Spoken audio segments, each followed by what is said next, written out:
What is up, y'all? It's your girl Kayla, and we are back with yet another video. Before we even get into this video, you already know if you are new here, welcome, and if you're returning, welcome. I appreciate every single one of y'all that tune into these videos each and every week.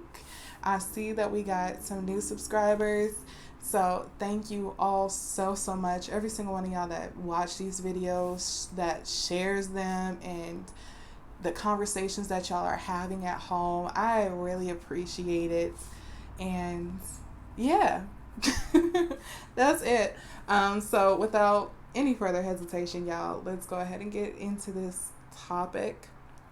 So, as y'all know, last week I was talking about health insurance and life insurance and just, ways to prepare for that.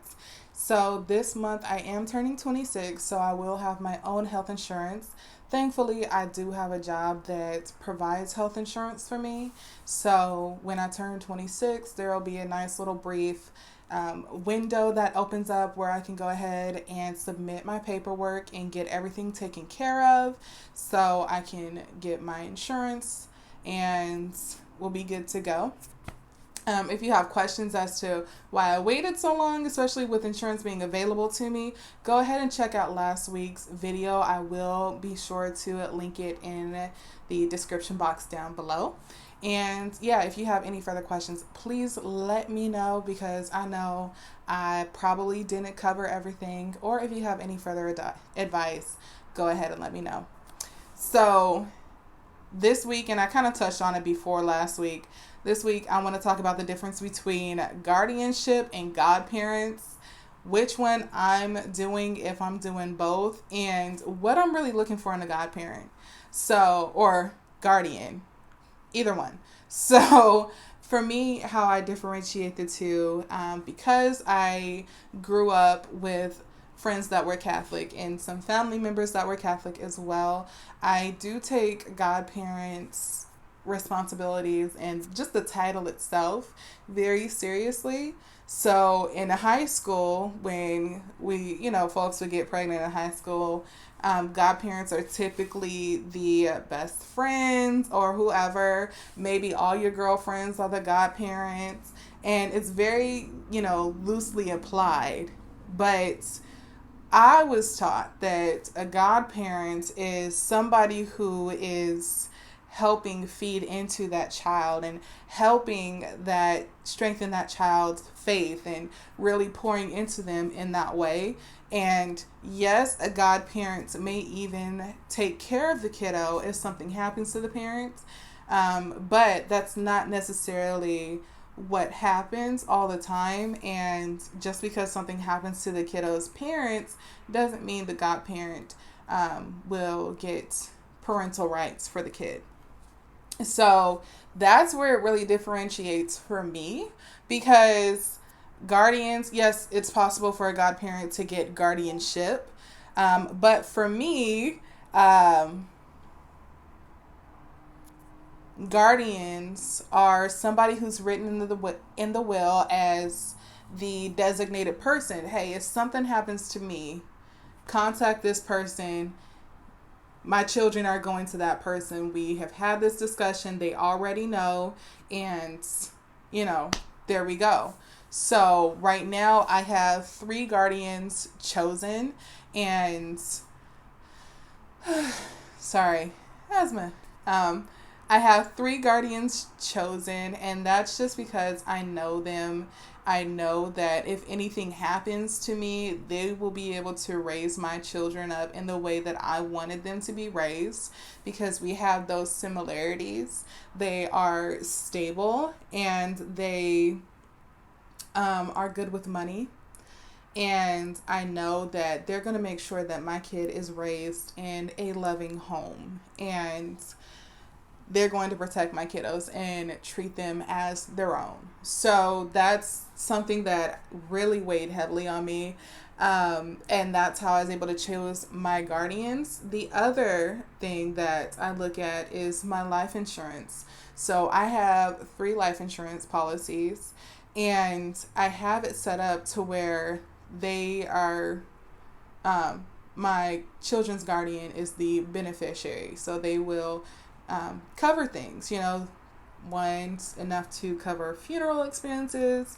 I want to be able to cover funeral expenses, which I do not want a big funeral. I do not want an expensive funeral. I'm one of those people where if you just want to cremate me and flush me down the toilet, so eventually my ashes will either go back into the soil or into the ocean, I'm cool with it, because I really don't need my body. Like, child, I'm gone. And I've been like that since I was a kid, and I don't think I'll ever change. But just, I don't want an expensive funeral. I don't want a huge funeral. I don't want an elaborate funeral. I just want something very simple that y'all can be able to get the closure that you need, and, be able to grieve and do whatever y'all need to do, and then send my body off. Like, I don't need it. So that's why I don't really want a lot for my funeral. I've gone through to more than enough. So that's why I don't want people to get tricked into spending a ton of money on my funeral, because funeral homes will do that.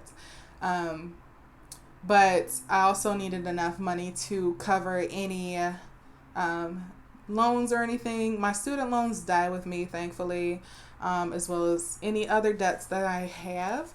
But things that I still have, so my car, for instance, I just got a car a year ago. I want enough money to be able to pay that off, so that whoever is driving my kid around, whoever is taking care of my kid, I know that they have a new car that's reliable and is safe. I got my car so I can drive babies around safely. So I want them to be able to have that and not have to worry about getting a new car to accommodate the baby and the safety and, anything else. Or if I have multiple kids before I die. Things like that. And then I want money to be left over to help, supplement with any kind of cost of living. And by supplement, I truly mean supplement. Okay? I don't want you to spend all of my life insurance on you buying a new car, you buying a new house, you buying yourself a boat, y'all going to trips to Maui and leaving my kids. I don't want somebody who's going to do that. I want somebody who's going to use the money to pay for essentials and, put a large amount, the majority of that money, towards my baby's future, their college fund, or if they don't go to college, business funds, some sort of nest egg for my kiddo, like I would have had when, if I was still living. So these are things that I'm really looking into when I'm choosing a guardian. The one thing that I did find that was hard of all of this is, of course, the people that I think of that can be guardians. The way my families are set up on my dad's side and my mom's side, there are a lot. There are a lot of people to choose from. Because not only do I have my siblings, but I have first cousins on both sides that I know are capable of doing all of this. Like, they're capable of meeting every single one of my things on my checklist. And I know that if my kid is raising them, my kid is going to be safe. And my kid is going to come out healthy. Why? Because either I know them because I grew up with them and we were raised like siblings, like on my dad's side, or I'm seeing how they're raising their own kids, like on my mom's side. And so I know what kind of parent they are, and I know that I can trust them. So there's that. So it did kind of make things hard, because I'm just like, dang, if I go with one of my siblings, my other siblings might be, feel like, dang, why didn't she consider me? If I go with one of my cousins, the other ones or my siblings might say, dang, why didn't she go with me? If I go with a cousin on another side, So truthfully, when it really came down to choosing the guardian, it was really hard, because I'm just like, well, who do I know that can do all of this? And everybody fit the description, but who do I know that can do this? And I know that taking in my kids will not be a huge imposition. It's not going to be a huge, life-changing burden, like, say for my youngest brother, he would be a perfect guardian, but he's just graduating college and he's in theater, and I can see that boy on Broadway. If something were to happen to me this, year while I'm trying to give birth and he's guardian, yeah, I believe he would still be able to pursue his dreams and do theater, but I have to think about how much that would impact them, because I know my little brother. I know all my siblings and all my cousins, but I'm just kind of giving him as an example. I don't want him to have to choose between, you know, his career and putting that on the back burner to now raise his nieces and nephews. I know he would do it, but I couldn't do that to him. And so I had to think that way about my other siblings and my cousins who has, who is in a place to raise a family right now, and it's not going to change their career. It's not going to change any of the plans that they have for their lives. And that's really what that final deciding factor was, because everybody made the list. Everybody, everybody that I thought of makes the list. Everybody meets the requirements. So that last thing that really differentiated was really, okay, what kind of impact is this going to have on their life? And if I know that they're not already settled in their career and, they might need a more flexible, their path is more flexible, I may not go with them because that wouldn't be fair to them. I know, just because I'm giving my little brother as an example, I know if anything does happen, he's going to make sure he steps up to the plate and gives my kids extra support and is there to be that additional parent. But he also needs that freedom to continue acting and performing, because he is a phenomenal performer. So there's that. I mean, heck, all my siblings have already pledged to step up to the plate. When I told them, 2 years ago, when I was starting to try to conceive and getting everything ready, or a year and a half ago, there was no question about it. They were all like, hey, we're going to step up to the plate. We will move closer if we need to, or, whatever support you need to make sure that this kiddo is not missing that second parent. We will be there.